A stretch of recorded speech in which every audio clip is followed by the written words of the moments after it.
Coming up on ECG, who's the next Doctor Who? Sonic running to IDW. Atari is back in the gaming world. Again. Ninja Class Combat. All this and more coming up on the East Coast Geek Podcast.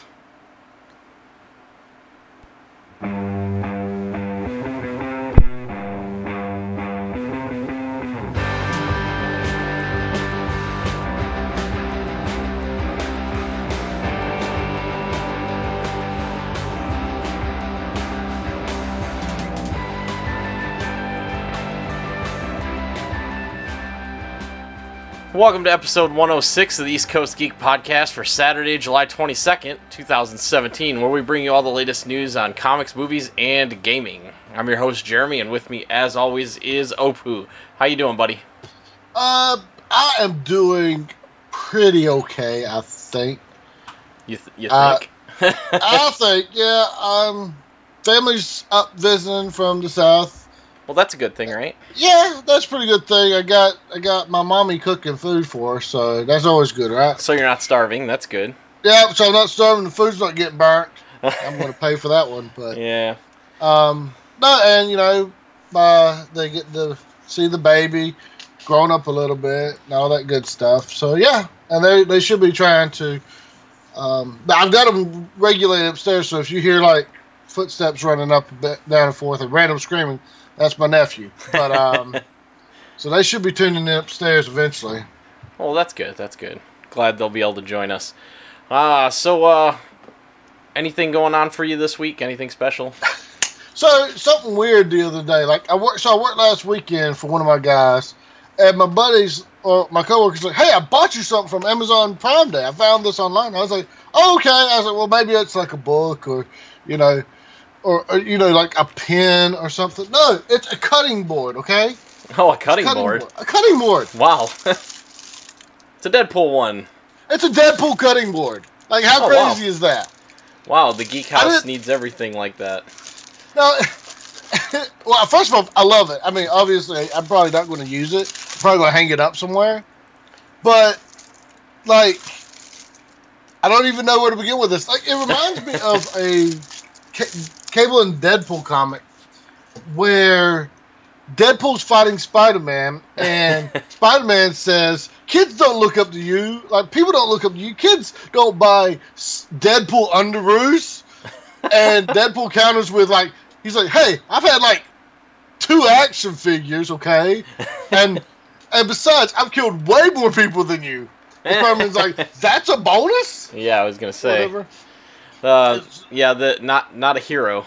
Well, I mean, from a certain perspective, though. But yeah, so cutting board. I mean, you know, it's a pretty good size. It's got a pretty good weight on it. I'm not a cutting board expert by any means, but I mean, and it's round, so you know you can cut circular foods. I guess. As long as it assists in slicing, dicing. What else you cut? What else do I do with it? What else should you do with it? Hang it on the wall, like everything else. Hang it on the wall. See, it's got the little thingies. Oh, nice. Okay. I'm going to probably hang it. Well, not on that one, but I might have to. I'll figure something out. But I told him, I said, "Man, you know, I'm probably not going to open this. I'm probably going to just hang it up on the wall." But I love it. Add it to your collection of thingamajigs on the wall. Yes, random thingamajigs. Like we do, we hang everything on the walls. Yeah, that's why like none of my toys get played with. Which again, my nephew was. Like, can I play with that? I'm like, no, you can't play with that. No, this is not, this may look like a toy, but it's not a toy. Yeah, this is a figure, okay? Well, what about that toy? I'm like, okay, well, that toy, yeah, well, that Deadpool is totally a toy, but we're not pulling it out. Right. Leave it there. Nor the Venom, so go ahead, no. Go ahead and nip that in the bud. And now I'm having to yell at my dad because he's taking comics to the bathroom to read, which is all well and good. But then he leaves them in there. And then I come in and they're like folded over like a newspaper. I'm like, no, that's not. And it was a number 1 for the like latest Batman Beyond series. Oh no, you don't do that. Oh no, no. Yeah, apparently he doesn't understand my addictions, but your insane addictions. Well, I can't help it. I don't know where the problem came from. Yeah, that's fine. Well, at least I'm not smoking meth, right? Yeah, there you go. Yeah, it could always be worse. You could be wasting all your money at the bar or, you know, doing blow. So I've got one other thing because Okay. I've been really trying to read because I keep buying books or pre-ordering them, and I'm like, oh, I've got like 15 books I've got to read. So I've been trying to not really rush through them, but trying to read more, Right. and not just manga. So Overlord Volume 4, we've talked about this anime, manga, light novel, web novel series several times on the show because I won't shut up about it.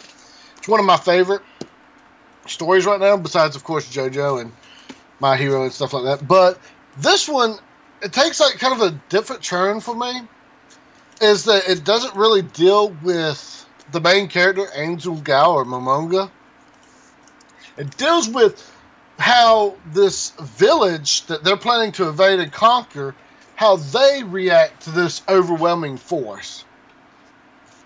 So I enjoy the perspective flip where you get to see, and it was lizardmen, not regular humans, so we get to see a different, not only like a unique culture, but it has to be built around a species, which I've always found interesting to, make a really alien character. Right.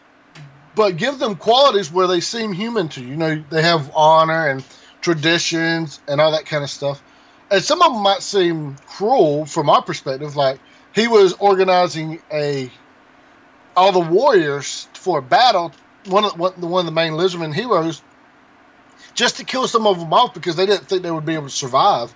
So when the rest of the groups retreated, there would be less of them that they would have to take care of because all their wars have been food based, because they eat mainly fish. Right. So that's what I found interesting, and I don't know where else, I don't want to give out too many plot points or anything, but I really like the other ones have been kind of like not bland or anything because I've enjoyed them, but this one is like where it like fleshes out the world more than, and it's based on their world's perspective as opposed to these new characters' perspective invading. Oh, okay. If that makes sense. Yeah, no, I got you. So you do get to see how other people react to them as opposed to the characters. And even like Momonga, Angel Gao, the Overlord, he doesn't even appear that much. He appears in a few chapters, and he's usually reacting to what other people are doing, like his underlings, the floor masters, or whatever you want to call them. So they get the fleshed out more personality, which I love. I love it when you can take the obsession off the main characters, like Dragon Ball Z or Dragon Ball in general is kind of obsessed with keeping Goku in the limelight. Some other shows take place with the character's perspective, one character or one or two characters' perspectives the most. This one's trying to give everybody at least a chance to shine. So spoilers, we'll talk about something similar to that next week. Spoilers for next week, anyways. Yeah, we've already got. It's like a tease for next week. Yeah, I guess. Okay, a tease. We've got about half the show already written for next week because San Diego Comic-Con was this weekend, so that was another big thing going on. So we've got some stuff in here from this weekend, but we've also got more for later. So now I will say, people, that I fought to try to keep as much in this show as possible. We got to do it while it's hot. Strike while the iron's hot. God, thanks, Emery Rocks 100. Anyways, so my week has been filled with anticipation for Fortnite, which came to a head on Friday, which was part of the reason why we didn't do the show yesterday, but the other part was I had some other personal business. Part of it, I didn't play all night because we had some other personal stuff to take care of, so figured tonight would be better, or tomorrow night, but tonight works, so we're doing it now. Yeah, Fortnite. I will be doing a review for it eventually. Shortly, actually, rather. I feel like time is of the essence, especially with it being in its early access first couple of days. So it's a interesting game if you like the tower defense kind of games, but with a little more activity than like the Balloons Tower Defense old Flash game. This will scratch that itch along with a bunch of other stuff. It's kind of a mix between that, your third-person over-the-shoulder shooter, your loot grabber, and some Facebook-style parts too. So it's it'll scratch a bunch of itches, and it's a lot of fun. Like I said, I'll outline it in a review, and I won't take too much time on here. But that's obviously my background, because that's on my mind. I spent 12 hours at work just thinking about it. So, and trust me, guys, he was messaging me all day. Thank you, Taylor, by the way. I'm actually going to let my wife again trim my beard some. I will willingly do it this time, because last time she did it, and I did it so she'd quit talking about it. I didn't talk to her for the rest of the day. I don't like losing length or girth. You know, all that stuff. Size matters. You don't want to lose girth. Yeah. Right. All right. I need to lose some girth. All right. Before we elevate this to rated R, let's go ahead and hit the first article. What do you think? Yes. All right. So tell me about this Sorcerer Supreme. That's pretty important, right? So Sorcerer Supreme is the Marvel Universe's ranking for their most powerful magician, well, sorcerer, obviously, but it's a title that's given to one that's been raised up to that level. Doctor Strange, we know, is traditionally the one that holds it, but the title's been passed from other characters before. Brother Voodoo's held it. There's a couple of characters that are eligible because they're so powerful and experienced in magic. Dr. Doom, for example, is one. He's actually one of the highest-ranking sorcerers on the planet. A character named Wiccan, which I don't know when the last time Wiccan's appeared. Maybe he's appeared recently. But he's also eligible for it because he's incredibly powerful.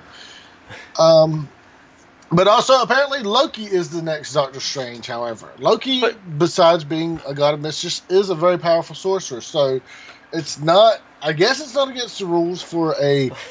technically alien demigod to possess the title. You got to agree, it's a stretch of the imagination too, though, right? I mean, could be worse. Wouldn't you rather have like a good aligned person as the Sorcerer Supreme? I can't imagine that that's just a title you want to throw around with anybody. Right? Yeah, they usually have access to some of the rarest, most powerful items in existence. They usually, at least with Doctor Strange, they have ties with gods. Some of these spells that he casts isn't so much him casting them as he's like, hey, this god, come help me out real quick. Borrowing power. He's borrowing power. Yeah, I got you. Right. So let's go into this. There's a new Sorcerer Supreme in the Marvel Universe, and his name is Loki. From the new creative team of writer Donny Cates and artist Gabriel Hernandez Walter. That sounds like it should be hyphenated. The Norse god of mischief's adventures will unfold in Doctor Strange starting in November. Here's a quote. I've wanted to write for Marvel since I was a little kid, so the opportunity to come into this incredible world and play with all these amazing characters is a dream come true for me, Kate said in an official statement. The writer also announced his exclusive agreement with the publisher, saying, everyone at Marvel has been great to work with, and we've put our collective heads together to make some really special stories for the fans. I've never been more excited to tell the stories I'm telling today. I feel like a kid again. I'll be a kid who is inflicting just terrible things upon your favorite characters. Spoiler alert! Inflicting terrible things on our favorite characters. Marvel's been doing that for about 5 years when they introduce all these crappy characters to take over, and each one's the smartest person ever and all that crap. And they're infinitely better than the characters that have been doing it for 60 years. Yeah, I've been in Spider-Man since I was 16 years old. And I've had to fight everything from, street thugs to demigods. But you, who's had the powers for a week, are so much better than me. Yeah, okay. Loki has taken the mantle of Sorcerer Supreme from our good doctor. What does that mean for Steven? And what lengths will Strange go to see his title and his home return to him? I'll say this. You can guess all you like, but there's absolutely no way anyone will see the answers to these questions coming. As a dedicated Marvel fan myself, I can confidently say these events of this arc are some of the most shocking things in Marvel Comics to date. I'm so excited to see what everyone thinks. And those kids are called buzzwords. Yes, this is when I was first reading that first statement, I was like, this sounds really familiar. Everybody always says, I've always wanted to work for Marvel. I've been a fan since I was a kid, all that stuff. Nobody's going to say, listen, I was starving to death, and they cut me a check. And I went and got McDonald's off the dollar menu, and it was the best meal ever. I'm going to be writing whatever they want for as long as they want. Right. Here's the thing: shocking may be one thing. Like it's one thing to shock the viewer, but it's another thing for it to be a stupid thing. Yeah, anybody could write something shocking for a character. Yes. Oh, Captain America just ate a live puppy on national television. That's shocking, but it's also pretty stupid. Jeez. You know what I'm saying? Like, the thing is, like, everybody has such a low opinion of Marvel right now that statements like this, which would normally, like, interest me, and, like, this concept really actually interests me, so I'll probably pick up at least one or two of these issues. Because Loki has been good in the past. When he was Kid Loki for a while, he was trying to be good and trying to make he was trying to repent for his evil and dark past, which that was a good series. If it's in trade paperback form, pick that one up. So it's just, I don't know, like everything shocking Marvel's done lately has been stupid. And the other thing that frustrates me is when they're like, nobody's ever going to see this come. Yes, listen, dude, we've been reading comics and books and seeing movies and playing video games for 30 or 40 years. There's not a twist that we probably can't see, or at least somebody out there is going to be able to anticipate. So, you know, but hey, I appreciate the enthusiasm. I'm not trying to be a wet blanket on this. Right. And, you know, maybe he will have a shot. Maybe he'll be, I mean, Doctor Strange has lost the title before. I don't understand who took it from him. Usually the Sorcerer Supreme is the one that gives it to whoever. It's a passing on type thing. Exactly. Nobody comes along. There's not like a Sorcerer Supreme judge comes along and it's like, oh, well, he's a little more supreme-y than you, so we're going to take it from him. Maybe Doctor Strange has something bad happen to him and only Loki can save the world. Well, here's the thing about Doctor Strange, and this is why it's so hard to have a full-powered Doctor Strange have an ongoing comic series. That's why whenever he has his own comic, it's usually him depowered or something. Right. Because at one point, there was physical damage could not hurt him. You could not shoot him. Even if, like, you snuck into his house while he was asleep, he could not be shot. He didn't age. Like, this is all the magic. Like, the Ancient One, at the very least, wouldn't die unless he wanted to die. Right. And right now, he still even exists on some kind of astral realm. So, you know... It's another power for plot device type thing. Literally, when the Civil War happened, they were like, oh, crap. Doctor Strange could literally end this with a thought. What are we going to do? Well, let's send him to the Antarctic and have him do a hunger strike until it's over with. Oh, there you go. Yeah, I mean, as opposed to being completely useful and depowering everybody to sit them down and actually have a discussion where nobody is holding the idiot ball. Right. Because that was a stupid storyline. Captain America doesn't understand America today because I'm not going to get to it. So here's a quote from Alex Alonso, Marvel editor-in-chief. Donnie brings big ideas to the table, and that's going to be immediately apparent in his first projects. We expect him to be a major contributor to the Marvel Universe's evolution in the coming year and beyond. Well, that must have been a good contract. Go but up by now, so it's a good contract right there. Yep. Yeah. Doctor Strange launched in 2015 from writer Jason Aaron and artist Chris Bachalo.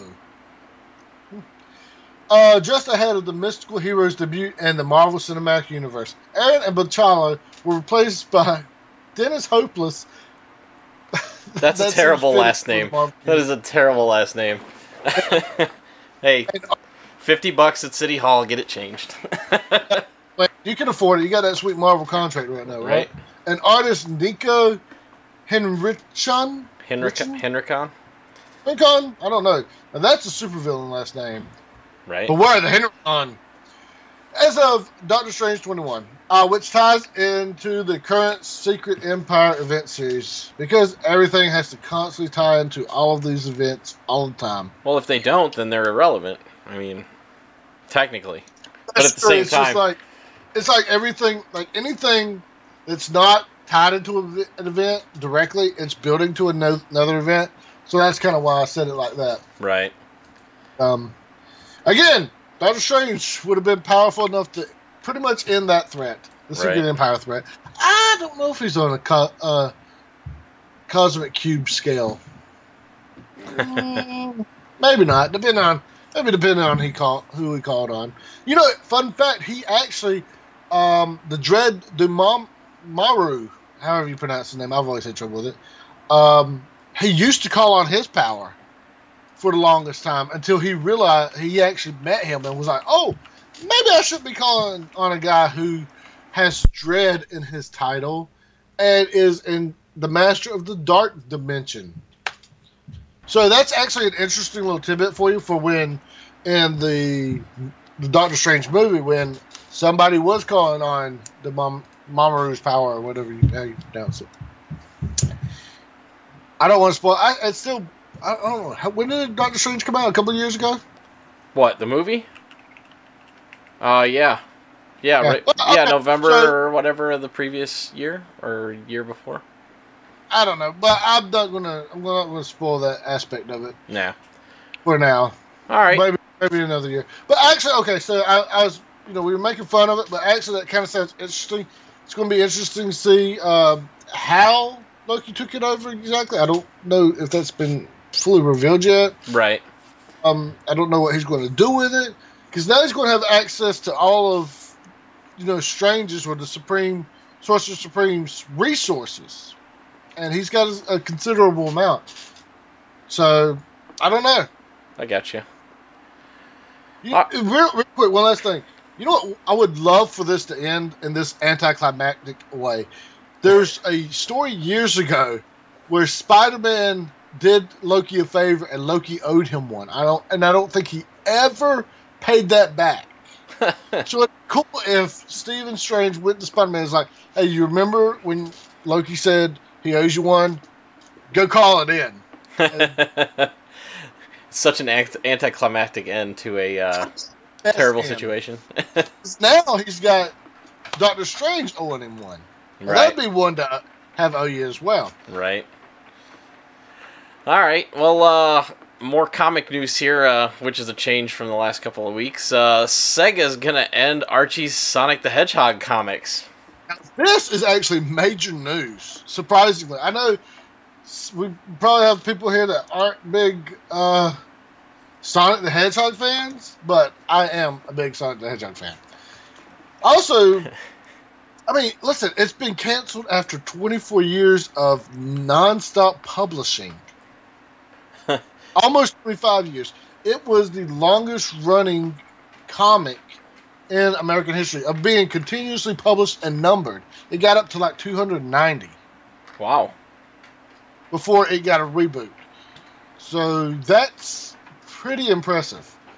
After 24 years of memorable storytelling, Sega of America will conclude their Sonic the Hedgehog publishing partnership with Archie Comics.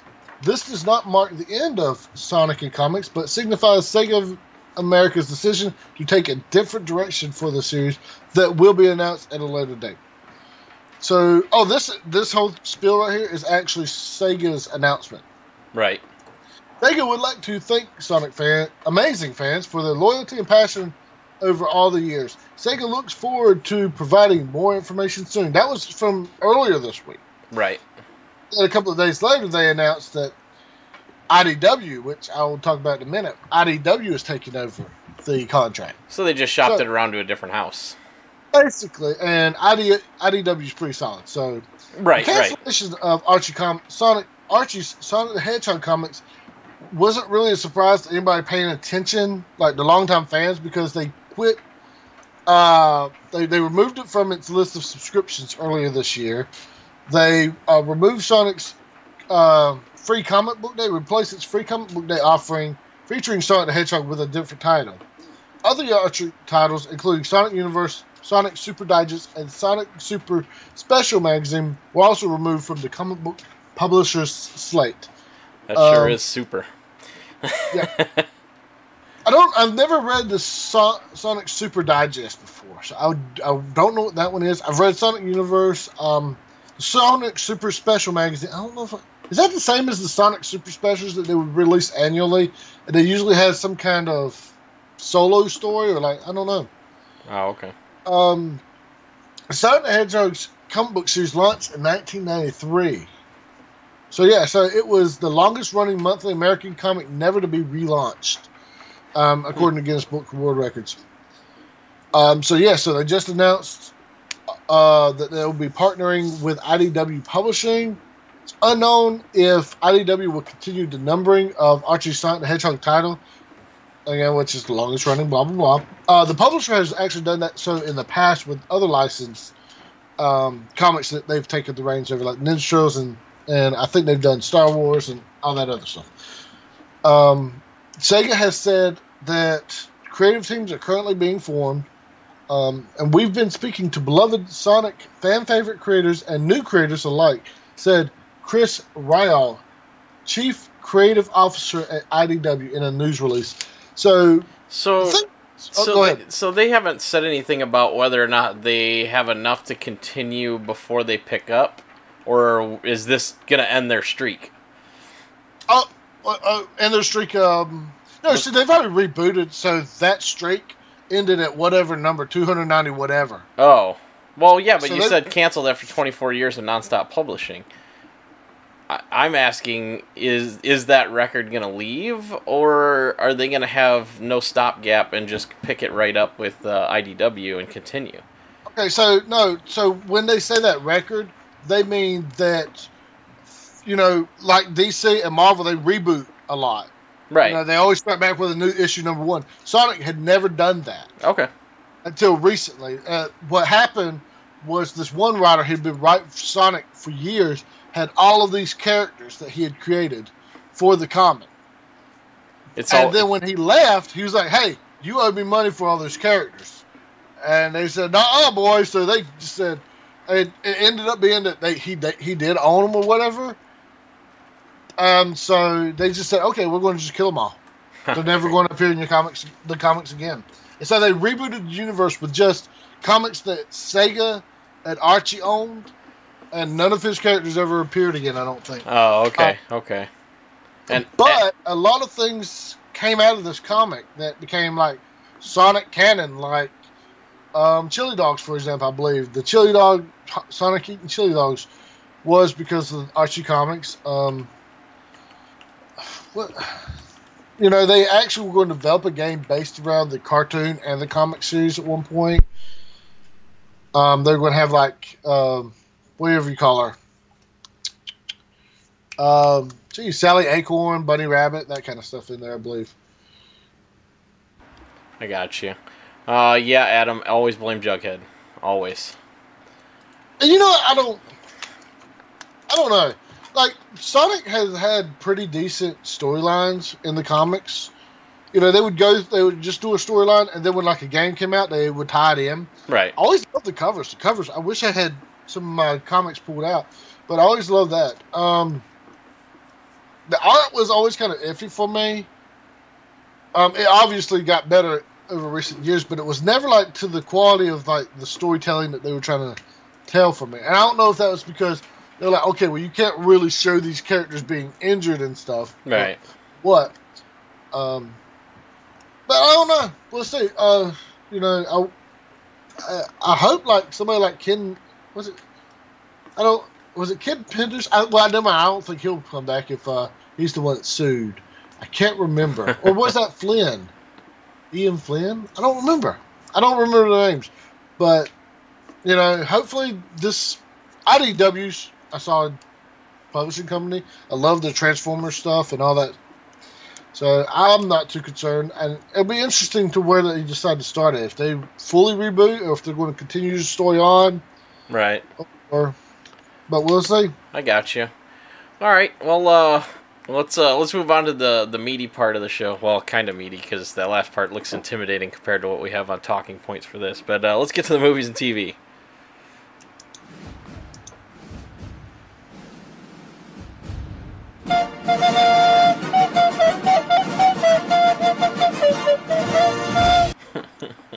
That should just be our new theme song. Well, yeah, we'll just play that at the beginning of every episode. It's a perfect kickoff. All right. Okay, so the first thing we mentioned in the headlines, the 13th Doctor is revealed, and it is Jodie Whittaker. British actress. She's been in obviously a lot of British shows. But I mean, the main part is she's female. And it's amazing because it set the world on fire, or the internet, I should say, with a lot of posing and a lot for. And I mean, I don't care either way because I don't watch Doctor Who, but you know, I figured this was an important topic to the geek atmosphere. Well, I mean, Doctor Who's only been around for like 50 plus years, 60 years, so I kinda, you know, British series are weird. They do 10 episodes here, 5 there, and I don't understand their series. They do like 3 or 4 episodes, and like, oh, that's enough for a season. You get 3 episodes of freaking Sherlock, and that's all you're getting. Yeah, for the next 6 years.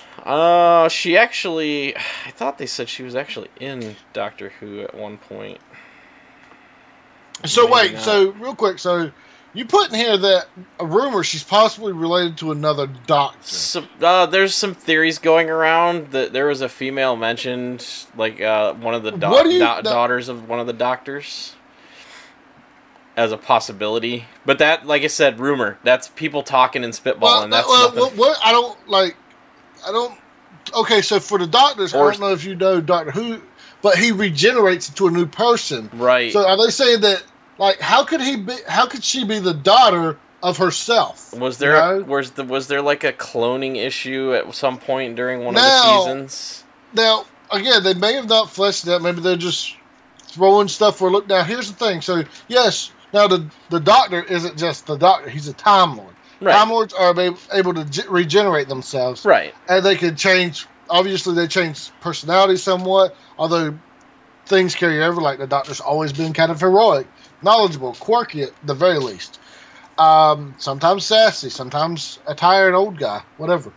Right. But so what you're talking about? Yes, there was a episode called "The Doctor's Daughter," with Right. 10. That was one of the things that was mentioned. Okay. Oh, yeah. With Tennant. Okay. So what happened Purple there Man was she was like a half Time Lord clone of the Doctor, and she got shot at the end of it and seemed to die, but then it like flashed back to her, and it like hinted that she was going to regenerate. So whenever a Time Lord receives a traumatic wound, or they survive for so many centuries, because it takes them hundreds or thousands of years to actually show age, then they regenerate. They can either force it, or they can postpone it, or they can let themselves die. Yeah. It depends though. If the injury is too fast and too traumatic, like they get their head blown off, they're just going to die. But if they get shot and they're bleeding to death, they can initiate a regeneration, which will which will switch their forms, but it will heal all their wounds. Right. And according to the 10th Doctor, there is lingering energy after the fact, and they can regrow from injuries. Okay. Because he lost a hand in a sword fight. He's like, oh, guess what? I can do this. Josh, I hear you clucking, big chicken, but listen, I tried watching an episode, and the robots, the Daleks, come in, and they look like 70s trash cans, and I couldn't do it, man. Maybe one of these days I'll sit down and give it a chance, but, I mean, I like Tennant. I like what he did with the Purple Man, and I've seen him in Broadchurch before, but, man, I don't know. Here's how I've had to do it, because I'm sitting there, I'm like, okay, the Daleks are supposed to, or Daleks, or whatever, however you pronounce it, are supposed to be the most powerful weapon in the universe. The Doctor's standing right there, and every single time they have their plunger guns right in front of him, they don't shoot, or they shoot, they miss him. I'm like, and he somehow that's one thing that frustrates me, but I love about it, is he manages to talk himself out of pretty much any situation. And I really love it. It's really fun. And now our entire chat's going to be filled with exterminate. Right. One of these days, maybe I'll sit down and try it again. We'll see. I need a good place to start. I don't think I can go all the way back, but I think there's a reason. 9. Just start at 9. Really, you can. Which one's that? Is that Eccleston? Huh? Is that Eccleston 9? Yeah, that's Eccleston. Okay. That's why I started that with the new series, and it I mean, it's pretty self-contained. It doesn't really like reference. I mean, there's like more like Daleks. They didn't appear for several episodes. Starting Nebraska. So I got one thing about this. The wife and I tried to watch it and we couldn't get into it. My wife has watched in its entirety Torchwood, and she likes that show. She likes a lot of British shows. In fact, we've gotten into a lot of shows that are sometimes better than some of the shows we have in America, which, you know, we got tons of crap TV now. These days, that's not saying much. Yeah, I know. So she loved that show, I think. Some of that stuff affected her, like what was it, the Children's Day episode or something like that? Other people in the chat room will know what I'm talking about, but anyways, yeah, the IT crowd. See, there's plenty of British shows that we've watched. I don't know. I've had issues, so maybe I need to sit down and watch. I also don't remember who was the doctor that I saw in that episode that I tried to watch and didn't end up finishing either. But anyways, regardless, her first appearance is going to be in the Christmas special this year, which should be the last of Capaldi, and the last time you see Capaldi, and then the last time for that director as well, before they start with the new director, I think. So yeah, Children of Earth. There you go. So by the end of the year, you'll see her. So here's the thing. You know where I've heard most of the uproar about this is from female fans. Really? Yeah. They like their doctors. I mean, Tennant and Matt Smith and even Capaldi, you know, for certain people aren't bad looking. Yeah. Very handsome. And the ladies love it. And they love that quirky. They would love a strange man to whisk them away on magical adventures. Where is that at? Actually, one of the Doctor's companions actually just passed away today. I didn't hear that. Along with John Hurd, if anybody's seen Home Alone and hasn't seen the post on our Facebook page yet, John Hurd, the father from Home Alone, passed away at 72 years old. So, I didn't realize he's that old. Wow. Yeah, I know, right? You know what that means, right? Yeah. We ain't getting any younger. So, where's that youth rejuvenation science? Where's our regeneration abilities here?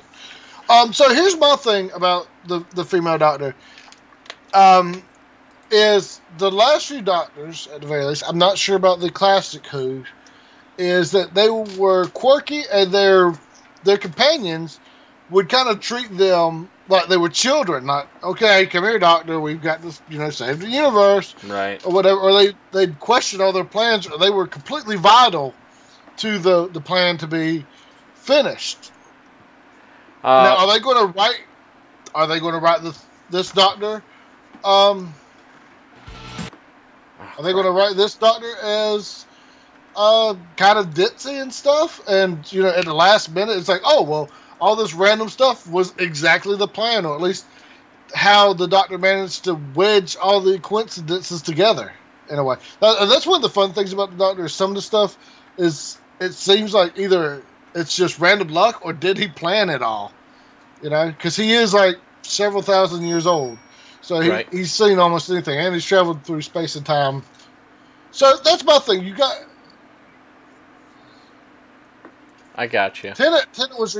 Matt Smith had amazing hair. I don't know what you're talking about. His only problem is he had weak eyebrows, really. I love Matt Smith. He when he shaved his head for the Terminator movie, he looked awful. He has to have that kind of hair or something like that. Oh. And you're not talking about Terminator Salvation, are you? Huh? You talking about Terminator Salvation? I don't want to. The one with Christian Bale. That one? No, not that one. Oh. The Genesis that they just released. Oh, they spoiled. You mean John Connors is a Terminator in the trailers? John Connors is a Terminator. Done. Yeah. Don't have to see it. All right. Let us know what you think. We'll post something up in the Facebook page. I'm curious to what everybody else thinks. So those of you listening at home after the fact, let us know. All right, and we're gonna go ahead and move on to the next thing. We're probably not gonna watch the new Doctor. I didn't watch the previous one. He doesn't like the females. All right. All right. New Spawn movie to be written and directed by Todd McFarlane, which he came out with the official announcement. Yeah, new Spawn movie's been in the works since the last Spawn movie. Yeah, but this time it's official. He actually made. I guess he made an appearance or an announcement pre or early in SDCC this weekend. It's good news. I think it's gonna be a hard R. So we're gonna get the Spawn we've always dreamed of. No, you know the Spawn we always dreamed of in motion was What? the HBO animated one. That one was just awesome. You know, and Greg will give me crap because one of the shows that I listened to just did a watch and review of the old Spawn movie. But man, that would be so much fun to tear apart. Does he like it? What? Oh, Greg? Yeah, I'm not sure. Probably indifferent, but you know, at the same time, it's, you know, somewhat of a disservice to the character. And terrible CGI of the mid '90s. Wasn't those rumors that that the CGI actually melted people's eyes or something? Holy crap! Yeah, Oh, I don't know I don't know exactly what that meant, but I remember reading that in a Wizard years and years ago. Oh my god! I don't know where they went wrong. It feels like they licensed Spawn back then, and they weren't sure what the character was, and when they realized that he was this hardcore Special Forces Wetworks assassin who went sent to hell and made a deal with the devil to come back, Right. as the general of Hell's army to destroy the gates of heaven and bring about an apocalypse. So like, okay, maybe we're going to have to make this PG-13. He's like We'll see if we can make it PG. He's like a really evil Punisher. Yeah. So some interesting things about Spawn in general, aside from the origin that I just told you. His suit is actually made up of souls that were sent to hell at the same time, and they were bound to him.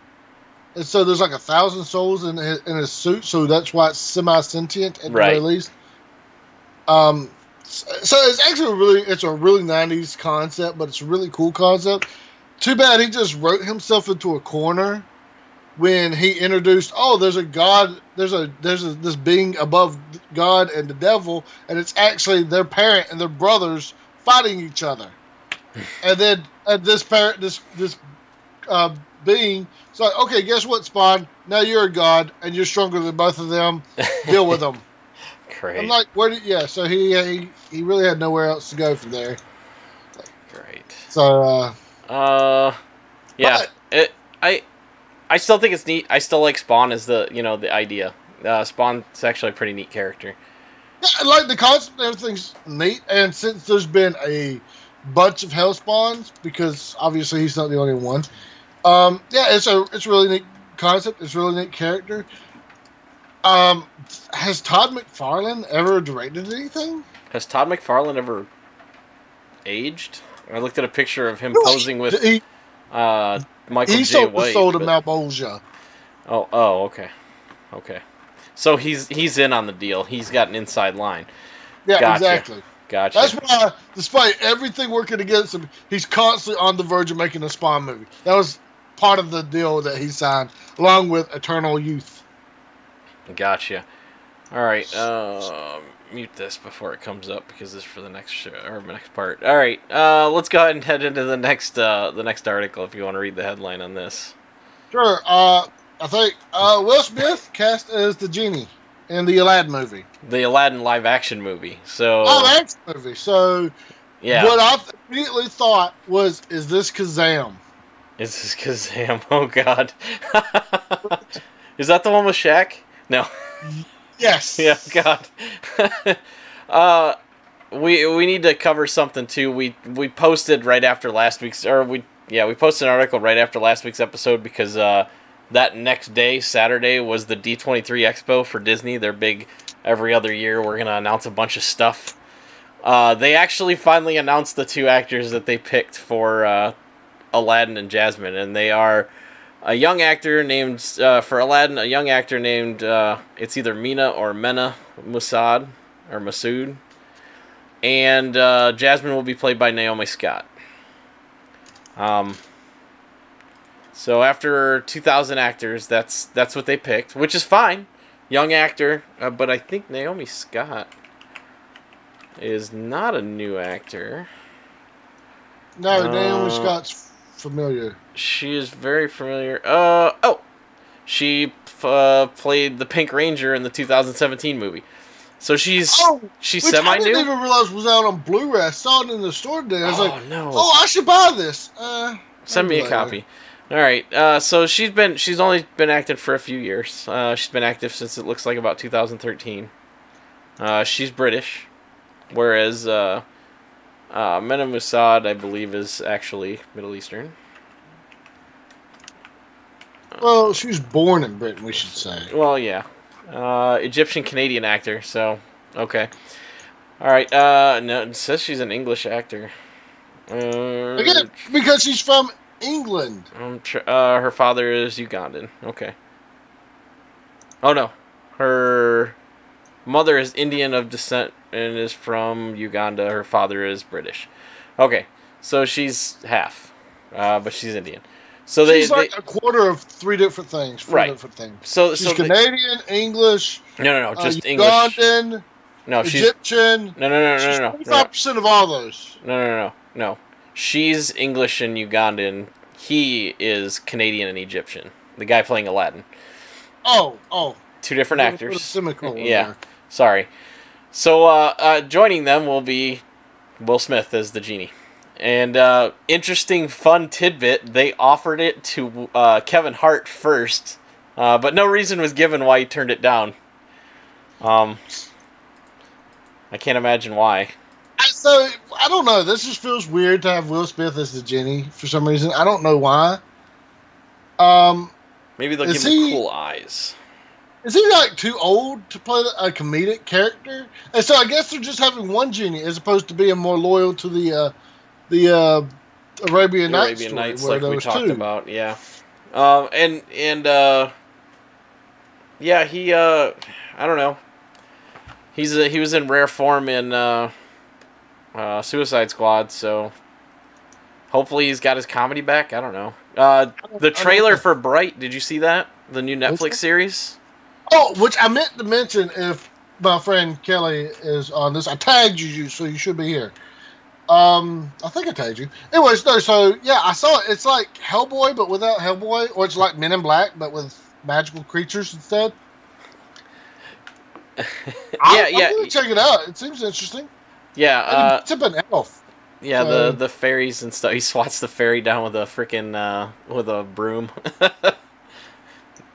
Flying around the bird feeder. Mm-hmm. Yeah, hilarious. It looks like it should be interesting. I mean, and Will Smith's a funny guy.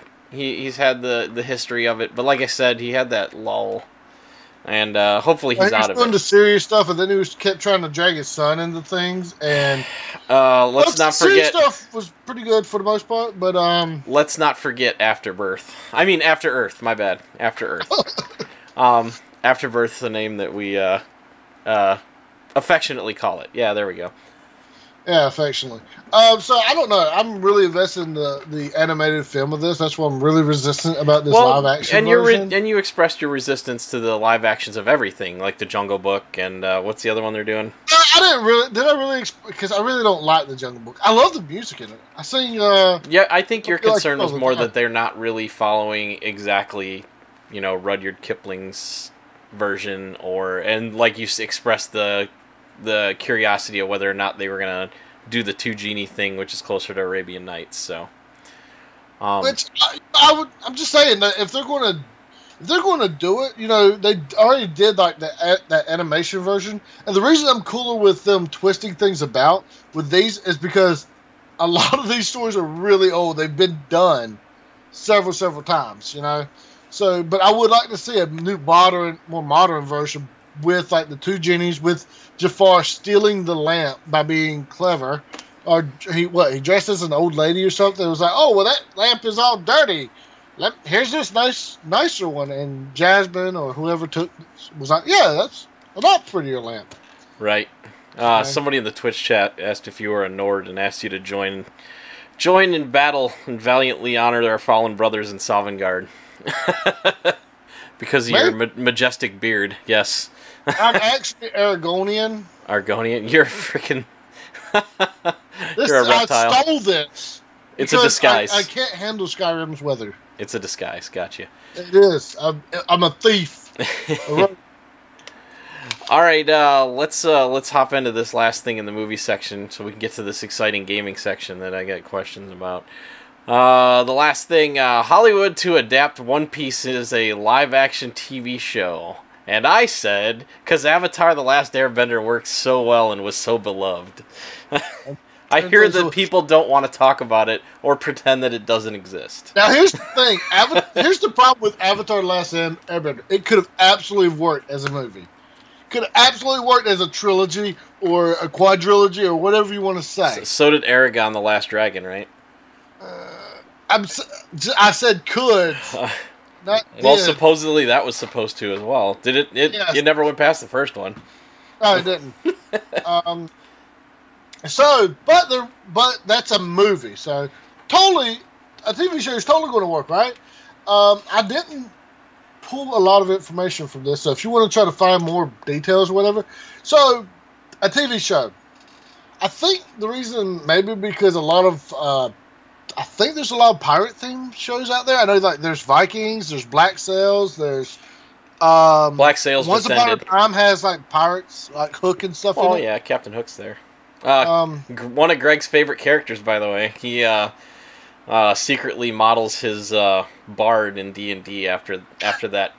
He says, "I want my guy to look like this." So they're like, "Oh well, hey, this is a."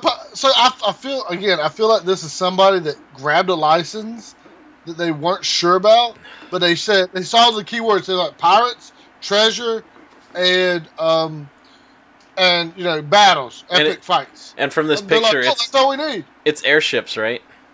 No.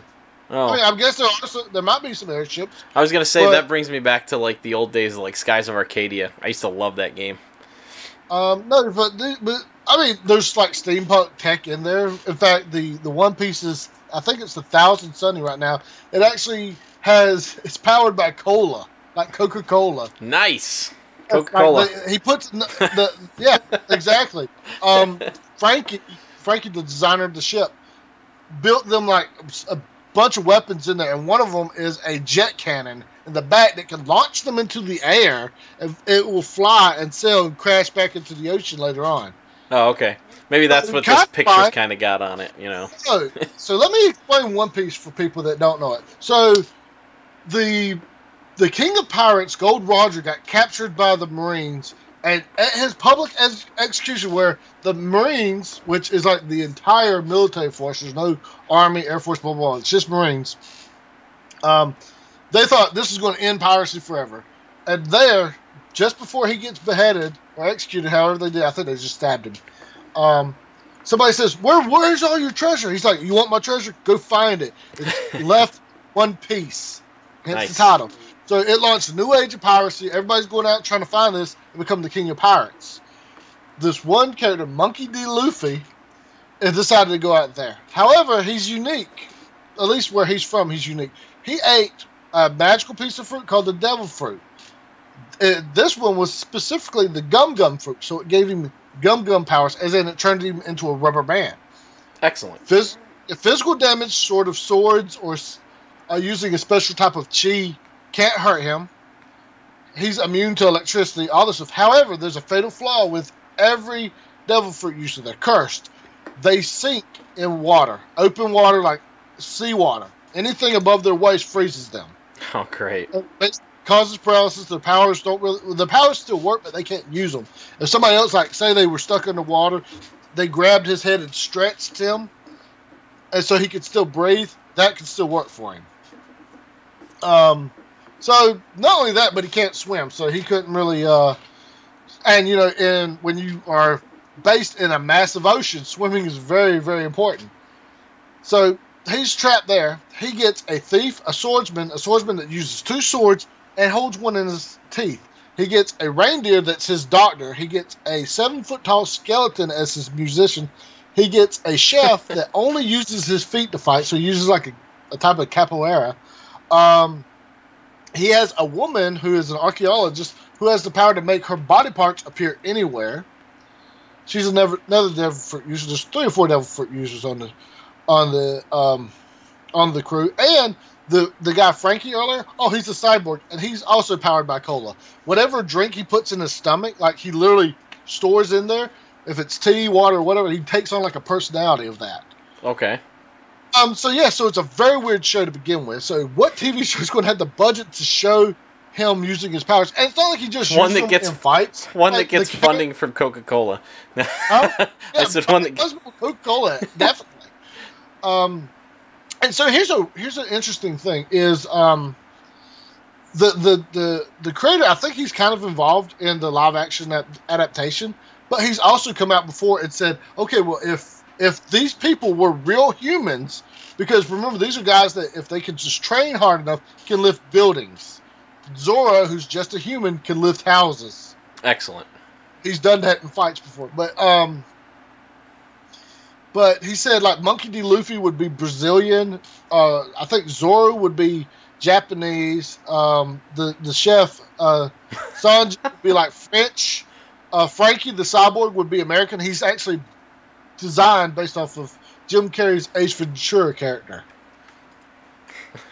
So, I mean, and these aren't even the main cast aren't even the weirdest characters. There's one guy that can control gravity. There's a guy that's fire. There's an old man that's like 15 feet tall who's on life support system, and his punches can cause earthquakes and tsunamis. Excellent.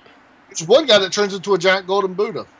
Oh, God. So, like, the whole world is built off of insanity, and it's fun, and I absolutely love it. So, you know what? I think there's a character called Big Mama. I don't think she has being detachable, but I think she has some other gross abilities. Oh, there was one girl that. There's a clown pirate, by the way, Buggy the Pirate, and Great. his ability is that he cannot be sliced. If he gets cut, he can just float around in sections and then reassemble himself. So, punches still hurt him, but being cut by a sword, which again most people carry, can't affect him. Great. Some immunities there. So I think this is a really bad idea. I have absolutely no faith in it. Watch the WB or Fox pick this up, and they don't know how to. First, they're not going to know how to advertise it. Second, they're not going to know what to do with the plot, because there's no real love stories. There's a few characters that do fall in love, but they're not there. Like, you see Frankie in the background, by the way. He's the one with the big metal things, if you didn't know. And Usopp the Liar too. I forgot him. And CW at that point where it says no love stories is out, or they'll bring in Felicity and everything will be okay. I mean, Nami is already kind of a broken character, so she's like their navigator, and unless they're in a fight, Luffy pretty much is like, guys, just do whatever you want. Luffy's their captain, Zoro's their first mate, and blah blah blah. Great. I have absolutely no faith in this adaptation, so I wish it the best. I would love it. One Piece is insanely long. It's almost 900 chapters, I believe. Holy crap. It's still ongoing. Great. Yeah. All right. Well, let's hit the best part, the gaming, or my favorite part. Not that the movie stuff is. I think the problem with the movie stuff is sometimes it gets my blood pressure up, and I think that's gonna happen next week with the stuff I've been reading. So. Oh, don't worry. I've got some more stuff now that I've thought about, because there was something I wanted to add to this. Next week will be our big movies and comics section with all the SDCC coverage. So, the leftover, well, not the leftovers, but the bulk of the stuff that we're not covering this week. So, it's to get you to come back. Don't worry about it.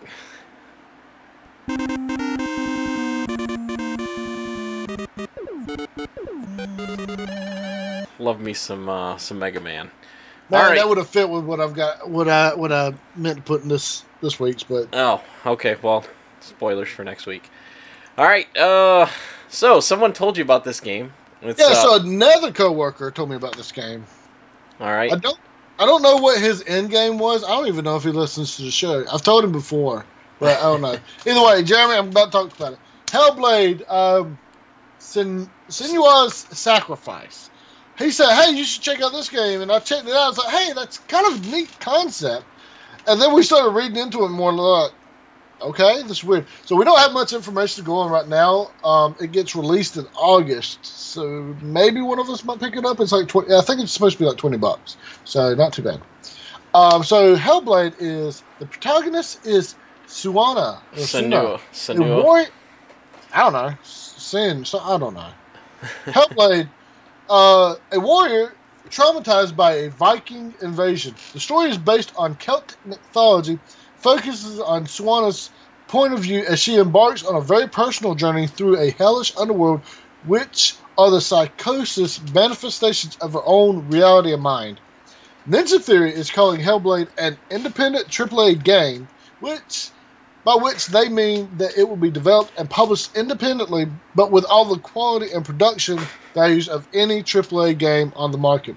According to Ninja Theory, over the course of the last 14 years, they've developed 3 key strengths that define their games: ninja class combat, strong character stories, and a unique art vision. Now let me stop you there. Okay. What the hell is ninja class combat? And why would a Celtic warrior be using ninja skills? Okay, I think... We've already got questions. I think I know what they mean. I think they mean, like, stuff based on, like, agility and combos type of things. Or is it just because their name is Ninja Theory and their combat is their own kind of combat? Because I'm thinking about it, and the only game I've really played by Ninja Theory is Enslaved and Odyssey to the West. And I'm like, I know that game. Isn't that that's the co-op one, right? It's a man and a woman. Yeah, so the man, it's supposed to be based off of the Sun Wukong story, Journey to the West, the Chinese story, which tons of stuff, Dragon Ball is based off of it. In a way. I really enjoyed that story, and so I can agree on at least 2 of those. Strong character stories and unique art vision. I really enjoyed Journey to the West. I think there was parts they could have fleshed out more, but the characters did feel like they had their own personalities. The game really didn't have an ending, like a cohesive ending, that I would have liked. I mean, it explained everything, but it just didn't, like, give you that satisfaction. It just kind of just stopped. Right. You know? But, and they're really good at making their characters expressive, and I've seen some of the video of where they had a woman recording in-game footage or whatever, in-game engine footage, and looked really good. So we'll just have to see about that. But I don't know what... I'm assuming it has to be like with agile, quick strikes and stuff like that, but the gameplay footage I saw wasn't really that. So, Great. I don't know. But with me, yes, gameplay is a big thing, but I really love it when a game has a good story, and if the gameplay just is functional enough and I can get through that story, I'm like, well, it was a chore to get through, but jeez, the story was good.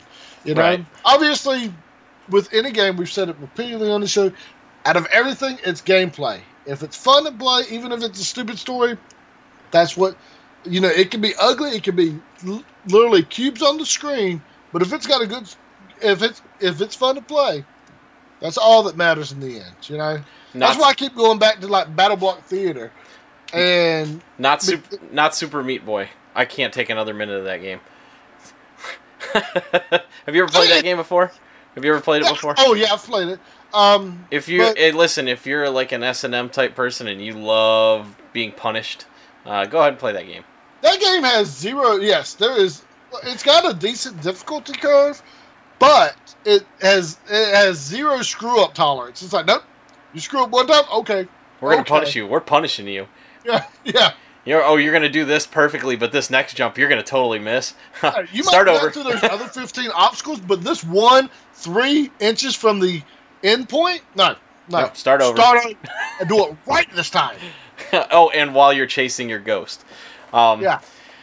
All right, so it looks like it might be interesting, and like you said, they said it's an independent AAA game. Maybe they'll be asking for like 40, not 20, or 30.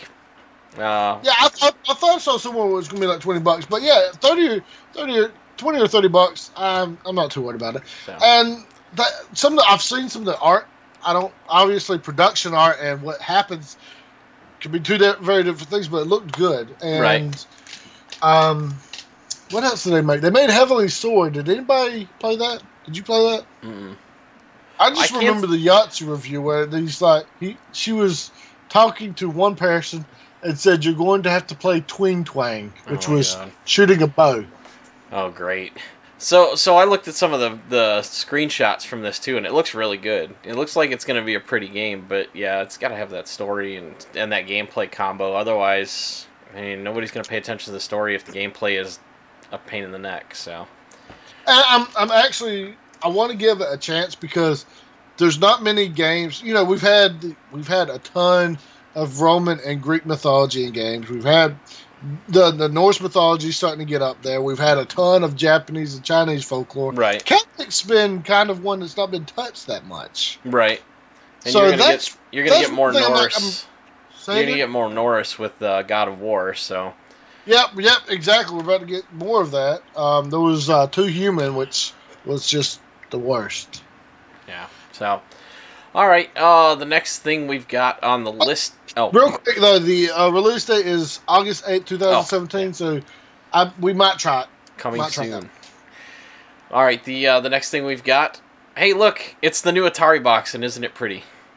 Atari box has been unveiled by Atari. That's what they're calling it, the Atari box. It looks neat. It's got the classic wood finish and the classic Atari logo, as well as the ribbed for anyone's pleasure hard plastic coating.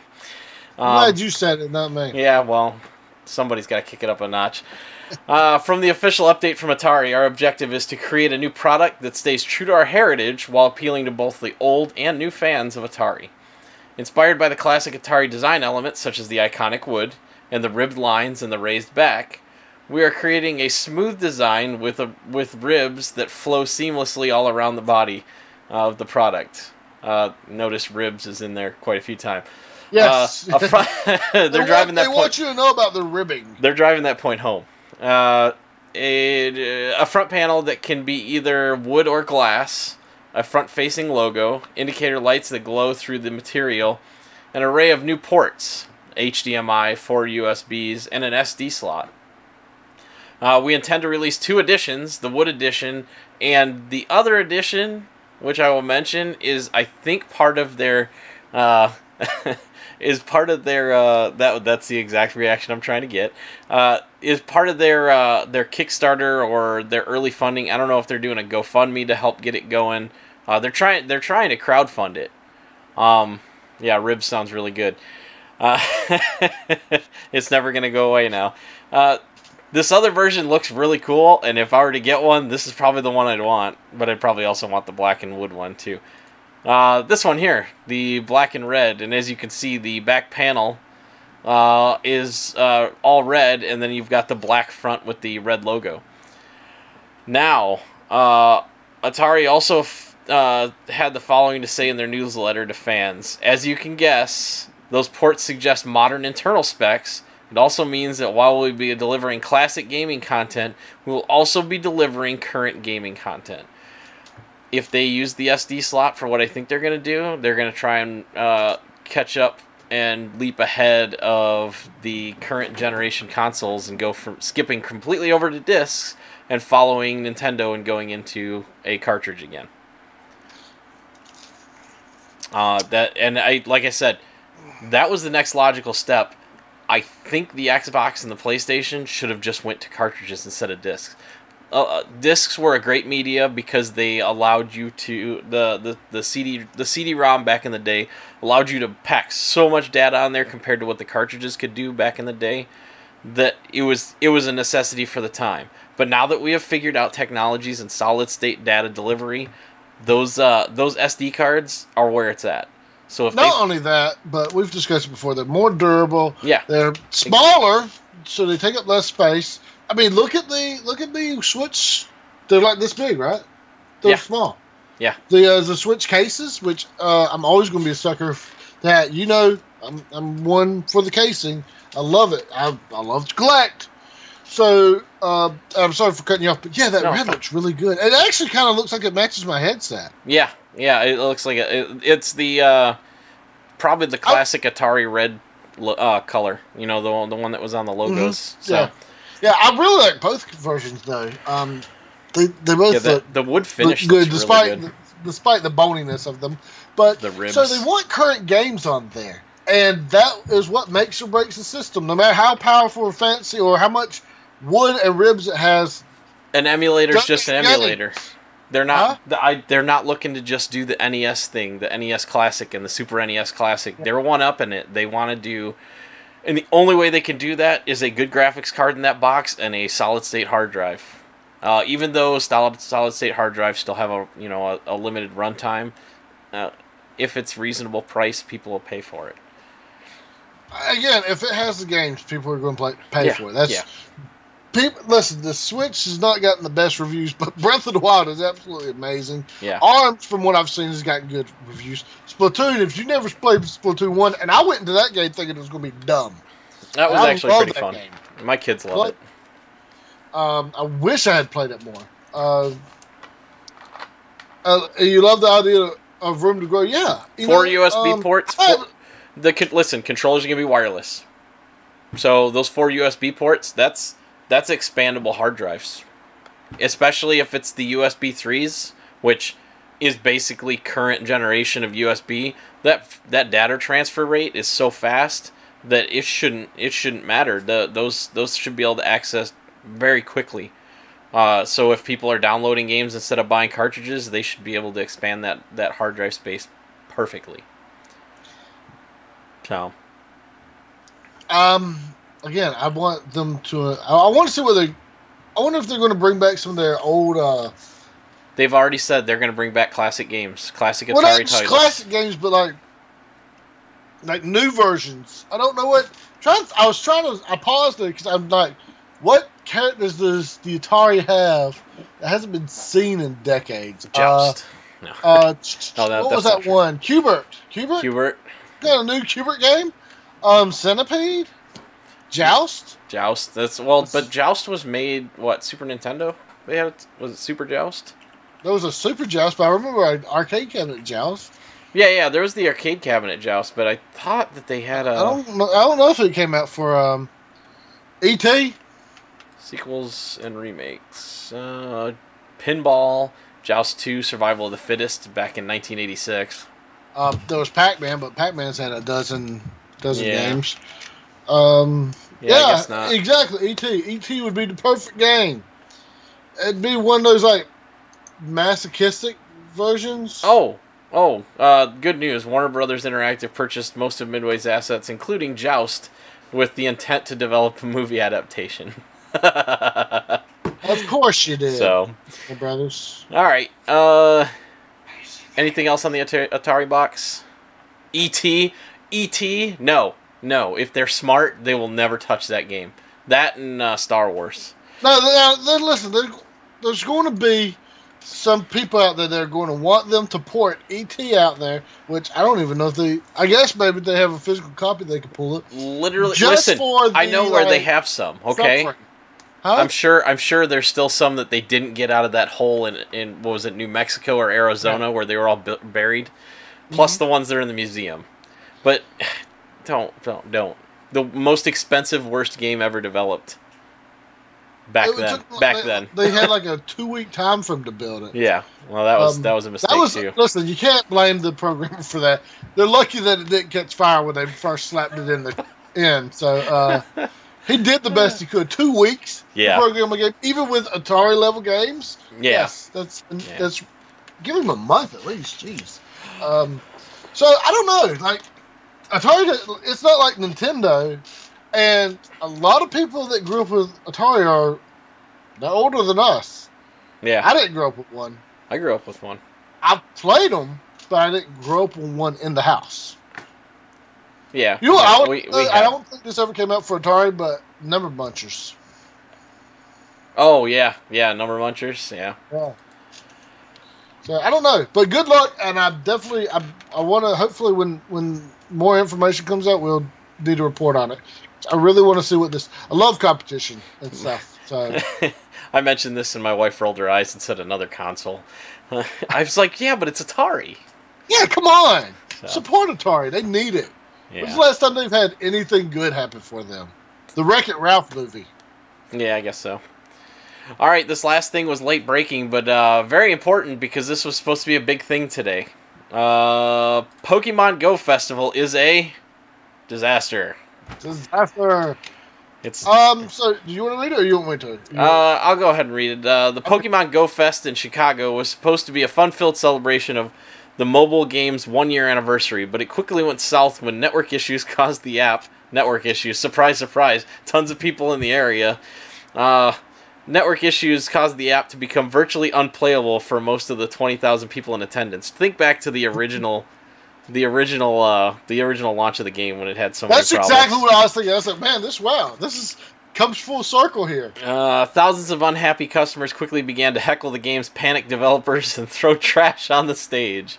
And Niantic now has been forced to issue refunds. Sounds like that big event that was supposed to happen on an island where all these people were supposed to have a good time. It was supposed to be a bunch of concerts for an insiders kind of thing. A couple of big-time rappers and other musicians were involved, and it ended up going south. People got sick and stranded on the island, and it was a nightmare. I can't remember what the heck that name of that thing was, but sounds similar. They just abandoned them? Yeah, they abandoned them. And they tricked them there, all these rich kids, and the kids were dropped off, and they were like, oh, good. So similar to that, Niantic's now been issued. By the way, my parents wanted me to say Space Invaders and Frogger, and there you go. So for Atari. Great titles. Great titles. Frogger was good. They've remade that one before, though. I don't know if they've remade Space Invaders since, though. We need to see Adventure again. Alright, so anyways, though this did little to cool off those who traveled far and wide for one of the most legendary failures in recent video game history, gamers immediately took out their frustration on Niantic by chanting "Fix the game," which everybody was chanting when it first released. When Niantic CEO John Hank took the stage, he was met with deafening boos. That's terrible. Not beer. This is where I started feeling bad for him. Like, okay.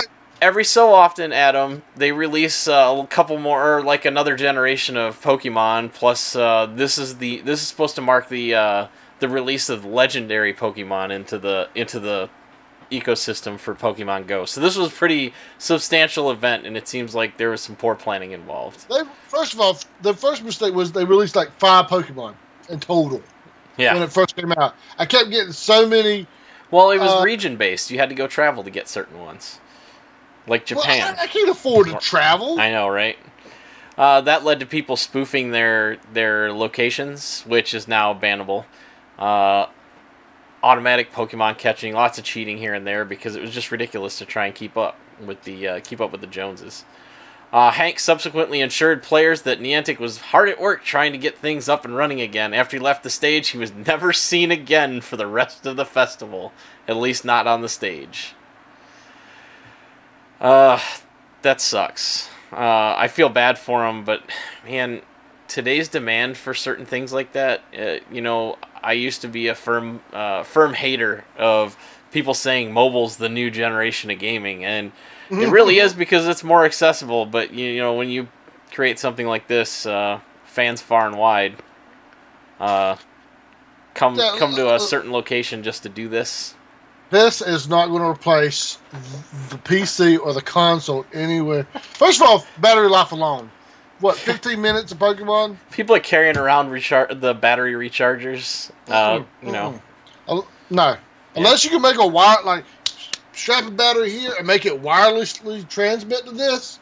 No. Well, you gotta carry around your Pokemon backpack. No. You carry around one of those extendable cables like I got here for charging my tablet, and you reach back and you just change batteries every now and then. Let me put it this way: I can't even wear my headphones into my pants pocket with this thing and have the cable stay in for some reason. I don't know if I have never learned to walk like an actual human being, or if I do walk like a dumb ape, like my wife tells me all the time. But I can't even trust headsets, much less a rechargeable battery pack or whatever. Right. You want to read this? Yeah, I'll read the rest of it. So things did get off to a rocky start almost immediately on Saturday morning, with thousands of gamers who paid $20 to attend the Pokemon Go Fest not being able to play due to network issues. Although the servers remained online, so it was connectivity issues primarily with Verizon and AT&T customers. Those on Boost and Sprint had a bit more luck, and for some reason, Wi-Fi was not available at the event. The first thing you do is you say, okay, we're planning this festival. How many people do we anticipate attending? If you plan for 10,000, maybe you should plan, okay, well, we need to make sure that we have a system up for at least 15,000. Well, they needed to pick a city that has a MAN. Does Chicago have a MAN or no? A metropolitan area network? I don't know. I think. I mean, sure they did, but at one point, but it probably got shot. Nashville, I think, is one of the cities that has free wireless throughout the city. I'm trying to think. There's a couple of cities that have been working with that, especially ones where Google Fiber is present. Because, the Google Fiber. Is that going to be... Because people traveled to this thing, so it's not like it's the normal city demands, Right. Like, it's not 20,000 of the city's inhabitants. It's 15,000 of the normal city inhabitants plus 5,000 more coming in. And anybody who knows anything about communications knows that those towers can only handle so much traffic before they decide to start throttling, which the phone companies tell you they don't do. So they absolutely do that one. Yeah. Okay. Yeah, so okay. Yeah. Niantic Chief Marketing Officer Mike Quigley arrived to inform. Now, listen. Now, there's this thing happened. There's a lot of information, so we're just taking I just cut stuff from the top of the article because this was all day, all weekend stuff. Mm-hmm. That they were constantly having issues, and at one point you're like, did they? How far did they go? I didn't put it in here, but their microphone system started going out. What did they do? So anyway, so he said that issues that they were dealing with, two of them which was on their side, and one was an issue with the cell provider. So I don't know business on that level. But maybe they should have talked to some of the bigger cell companies. It's listen, we're throwing a festival specifically about about using a phone for an online game. Right. Is there something we can work out where we pull in? I don't know. Whatever. I don't know contracting at that level, so I'm not sure. It's also like the cell network in that area. While it may be strong, it's probably not that strong. 20,000 people in one location is insane. There's no way they'd have to go out, and Niantic would have to pay tons of money to have them erect a bunch of sub towers or something just to handle that traffic, and it was poorly planned, for sure. Yeah. At the very least, have Wi-Fi available. At the very least. At the very least, yeah. So they were working on that problem, but he had no estimate of when things would be fixed. Those in Chicago booed Quigley as soon as he was introduced, and they booed him again when he left the stage. So they ended up. Here's another thing. Again, just a little tidbit, but they broadcast some Pokemon Go gameplay over stream, and in the footage they showed players with several Pokemon with inappropriate names like Dumb B and Adolf, which come on, Adolf's. If they made it like Hitlerly or something, or Hitler Chan. Hitler Chan. Adolf is, but still. And then the game crashed live on the stream. So yes, if you fail to plan, you plan to fail. Yep. And Adam brings up a good point. People spent a lot of money flying out there or driving out there, plus hotel rooms to be at this event, and class action lawsuit. Yeah, that's probably going to be a thing. They can't. They're not going to say, "Hey, it's not our fault that you drove in." Could this be the end of our heroes? For your ticket, but unless it'd have to be a class action lawsuit, they're not going to willingly. Because these are. It was a Pokemon Go Fest, so I don't know, how I don't know, if hotels raise the rates when a con comes through or a big. They do. They do. They probably did, but Yeah. Yeah. It'd have to be a lawsuit. some kind of civil action. Yeah. So, all right. Have fun, Chicago. Right. All right, well, that's all we've got for you this week. I know it's been a doozy. Thanks for hanging in there, those of you in the chat rooms on Twitch and on YouTube. Don't forget, we are on both Twitch and YouTube now. Thanks for listening. Please leave us feedback on our episodes on iTunes, Google Play Music, and anywhere else you get our podcast from. I'm sure there's various other places I don't know that it's propagated at this point. This will help us for our visibility for other people to discover us, especially on iTunes new stuff. So... and please like, share, comment, and subscribe on YouTube, which we're currently talking to you there and on Twitch as well. Right, yes, I didn't have Twitch up this time. I totally forgot we were doing it this time around. My bad, Twitchers. You can contact us at ECG_podcast on Twitter and our Facebook page, www.facebook.com/ECGpodcast, or our email address at ecgpodcast@gmail.com, which I hope Jeremy's checking because I'm not. Yeah. Also visit us at our webpage, www.stasisgeek.com. That's STASISGEEK.com. Or like Jeremy said, post a comment and he will read it to me because I'm usually like at work, can't get on YouTube. He can't read, guys. And I can't read. I don't know how to read good. Right. Yeah. Send us something. We'll bring it up on the show. You know, it's a conversation. Yeah. If you've got something, if you got a news article you guys really want us to discuss, send it in. Send it on a message on Facebook. Yep. If you want to hear our ignorant opinion on stuff we don't really know about, yes, absolutely send us an article. Ignorant. He means professional. And we'll read the title and jump to the conclusions because that's exactly what I do. It's the jump to conclusions, Matt. All right, we'll be back next week. Friday should be, unless something crazy happens. Until then, stay geeky.